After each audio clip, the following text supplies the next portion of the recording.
Yeah, it's Valentin Korman.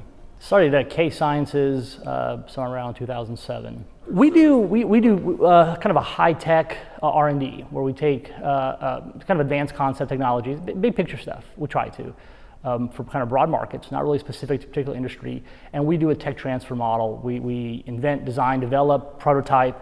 And then at that point, when we've kind of solved this problem, then we look for a partner to manufacture, to license, to sell, and that's our exit out of that project. We try to diversify between different markets, different sectors, but solving the problems that either have been deemed unsolvable, or more importantly, just what we think is basically the term is technology pushing. It's like, boy, are these people in their industry, they know it really well, but they've never borrowed from this industry. And we see that in a connected dot, that boy, if they just took a concept from here and applied it here, it can really enhance what they do.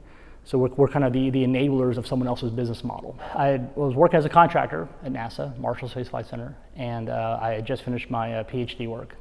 That got concluded, and I kind of had this choice in front of me of what do I do next. I had offers of either continuing within the government as a contractor, which is pretty common in Huntsville. And at that time, was about to be married or newly married, no kids yet. And the plan was, well, if I'm going to try to run a business into the ground, let's do it while I don't have strings attached.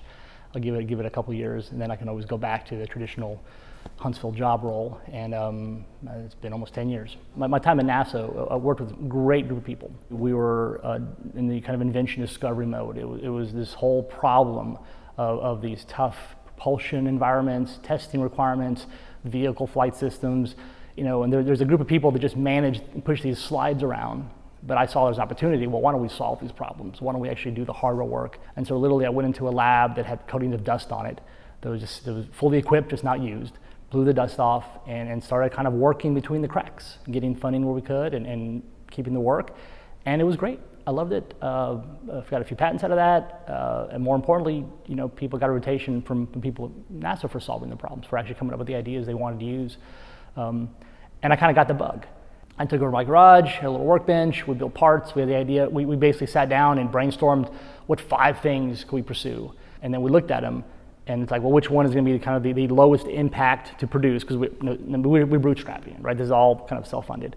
What can we develop? What can we do? What can we demonstrate? And who do we have a path to exit? And then the idea is that would be some seed money, which then we'd formally grow based off that. But then our end game, I called up the people who I thought would just love it, and they're kind of like, this is great. It's a technical thing. We want a couple of them to try out, but in terms of buying the patent, we don't buy patents. Or in terms of licensing it, we don't want to do that. No one's from the government's making us do this. So you kind of solve the problem that we didn't really have to solve, even though we all agree that it's a great movement forward in what they do. No one really wanted it. And that was kind of a bucket of cold water. I got a day job, actually. I did some contracting work, and one of my partners actually moved away. He was actually a visiting a worker here, so we got to think back to Sweden. And then by that time, I formalized a relationship with my partner. We kind of set on a course, day job, and we decided to do some market analysis, basically put valuation on this to make sure, are we crazy at the wrong tree? And again, work a pretty good deal for getting that done. And in that valuation, we kind of got a call. They're asking a company that said, hey, if you had this technology, this is an erosion and wear technology, is this something you want? And they said, not only do we want it now. How can we fund it to develop it? So that actually will turn on the spigot of some funding or some early seed money. And then when the project started getting busy, I basically went to the company I was working for, and I said, look, I have to do this disclosure. I mean, I'm not competing with what you're doing, and nor do I ever want to. And they were actually very amenable. So I ended up consulting for 2 other years for them under the condition I would not kind of steal work from them, which I was happy to do. It's kind of a win-win not to burn bridges.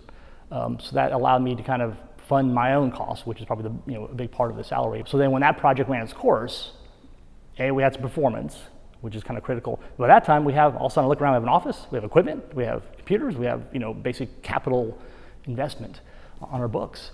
So after that year of say moonlighting, and then a couple years of that, which is like a part-time consulting, it's been for me full-time ever since.